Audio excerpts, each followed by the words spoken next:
Hello বন্ধুরা, আজকে আমি দারুণ স্বাদের পোলাওয়ের রেসিপি নিয়েছি। সেটা হচ্ছে চিংড়ি মাছের পোলাও। তার জন্য প্রথমেই চালের মধ্যে কিছুটা নুন, হলুদ গুঁড়ো, আদা বাটা, জিরে বাটা, লঙ্কা বাটা ও কিছুটা চিংড়ি মাছ দিয়ে ভালোভাবে মাখিয়ে নিতে হবে।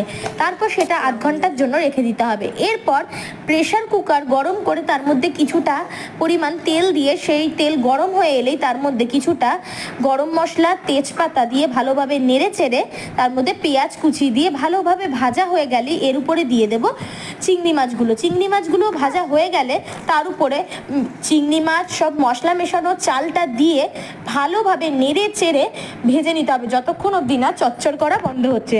যখন চচ্চড় করা বন্ধ হয়ে যাবে পরিমাণ মতো জল দিয়ে প্রেসারের ঢাকনা আটকে 1 থেকে 2টো সিটি মেরে নামিয়ে নিলেই তৈরি হয়ে গেল দারুণ স্বাদের ঝরঝরে চিংড়ি মাছের পোলাও। এই রান্নাটা যদি আপনাদের পছন্দ হয়ে থাকেন অবশ্যই লাইক, সাবস্ক্রাইব ও শেয়ার করে দেবেন আর ফলো করে দেবেন। টাটা।